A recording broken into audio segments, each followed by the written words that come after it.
Robert, Chapter 1. The crickets were still singing their songs of the night, and the moon had fallen away to the west. The room was dark as Robert quietly put on his clothes. He pulled up his light brown slacks to his waist, buckled his belt and tossed a beige button-up shirt over his shoulders. He buttoned the shirt, leaving some of his chest exposed, and fitted onto his head a high-crowned, wide-brimmed hat. While he dressed, his wife was still wrapped in crisp white cotton sheets, asleep in their massive canopy bed. Robert silently walked on the age-old oak floors towards his wife, and he knelt down and met her face to face. He listened as she breathed, and he marveled at her beauty. Her hair a mix of blonde and brown, her eyes the color topaz that sparkled like stars in the night sky. She had teeth white as pearls and skin as soft as silk. He kissed her soft, pink, plump lips.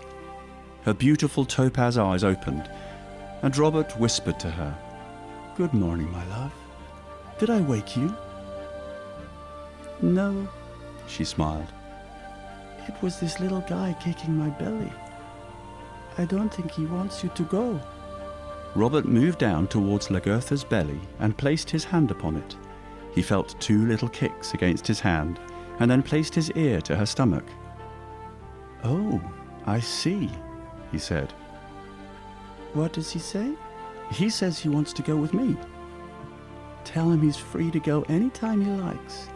It's been cooped up in there for 9 months, she told Robert, and then looked at her belly and started talking to her son within it. "You know, little one, the world is big and beautiful and bright and warm, and I can't wait for you to be a part of it." Lagertha spoke warmly to her unborn child. "Don't stay cooped up in there forever. There's so much for you to see. You should listen to your mom, little one, but stay in a little longer so I can see the day you're born. Goodbye, my little son. I'll see you in a couple of days." Robert kissed his wife's stomach, and his eyes focused back onto hers. He moved the small strands of hair from her face with his fingers and cupped the back of her head. He pulled her forward slightly but gently and kissed her fiercely. "I sure do love the taste of your morning breath," he said facetiously. Lagertha breathed heavily onto his face and smiled at him. "Just as much as you like the smell of my morning breath?" "Almost," he grinned. "I'll see you in a couple of days, and hopefully our little boy too." Robert kissed her once more, struggling to leave her beauty and the warmth of her heart. Finally, he departed from her love and headed towards the entrance of the house. In the entryway, Robert began lacing up leather boots, putting on his final garments before heading out into the day, and while he readied himself, he heard little footsteps echoing through the rooms of the house. He looked up from knotting his boots and saw the light of his life, his little 3-year-old girl.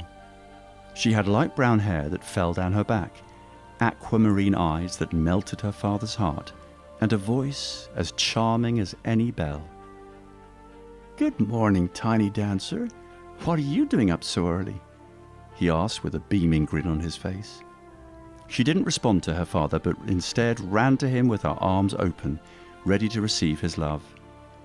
Robert stopped tying his boots and caught her as she jumped into his arms. "You're gonna be cold outside, Daddy." Her voice was soft as cotton, as cute as a puppy's whimper, and full of concern that her father might freeze in winter's grip. "It's okay, Lo. I have my thermal pants on underneath, and I have my sweater sitting right next to me. Are you going to behave for your mother while I'm gone?" "I will, Dad. I promise," she replied, her arms wrapped around her father's neck. "You're going to take care of Mom while I'm away too and sing to your baby brother?" "I'll sing Dan du Schwiel to him every night," Lorena assured her father. "Oh, I love that one. Can you sing it to me?" Lorena looked at him and nodded her head. She unwrapped her arms around her caring father and left his lap to stand before him and sing the old lullaby. "Lay down your head, lay down your head, my chosen one. Sleep amongst the stars, the spirits of the sky. Sleep amongst the angels who stand at your side. Dream your dreams, your tales of great fortune. Dream your dreams of joy and happiness. Let the Spirit manifest your visions. Let the Spirit lead you in the night. You are the pelican in the sea.